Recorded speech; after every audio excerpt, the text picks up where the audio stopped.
চট্টগ্রামের আনোয়ারা উপজেলার বটতলী রুস্তমহাটে আজ অনুষ্ঠিত হচ্ছে উপমহাদেশের প্রখ্যাত আধ্যাত্মিক সাধক হযরত শাহ মোহসেন আউলিয়া রহমাতুল্লাহি আলাইহির বার্ষিক ওরস।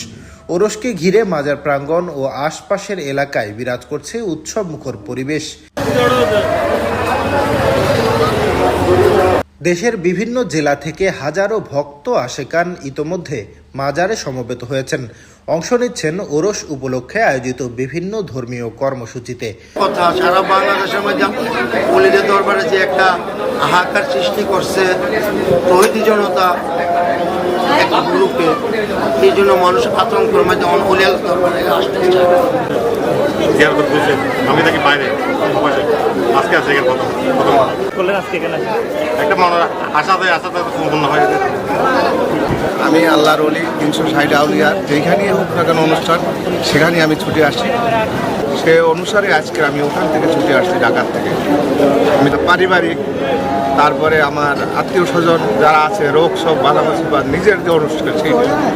মোহসেন আউলিয়া রহমাতুল্লাহি আলাইহি ছিলেন একাধারে একজন সুফি সাধক, ইসলাম প্রচারক, আধ্যাত্মিক পথ প্রদর্শক ও মানব কল্যাণে নিবেদিত মহাপুরুষ।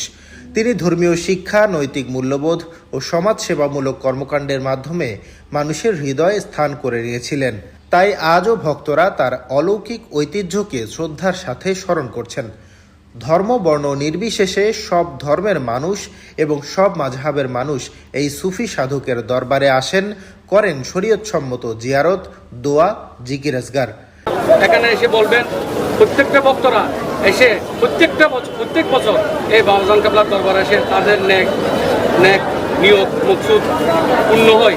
এবং মাজার কমিটি, শক্তিশালী মাজার পরিচালনা কমিটি, অবস পরিচালনা কমিটির তত্ত্বাবধানে সুশৃঙ্খলভাবে শাহ মোহসেন আউলিয়া রহমাতুল্লাহি আলাইহির ওরসকে কেন্দ্র করে আধ্যাত্মিক আবহ আর ভক্তদের পদচারণায় মুখর হয়ে উঠেছে আনোয়ারার বটতলী।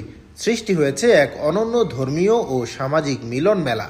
শতাব্দীর প্রাচীন এই ওরস শুধু ধর্মীয় অনুষ্ঠানই নয়, বরং এটি এই অঞ্চলের ঐতিহ্য ও সম্প্রীতির এক গুরুত্বপূর্ণ মিলন মেলায় পরিণত হয়েছে বলে জানিয়েছেন স্থানীয়রা।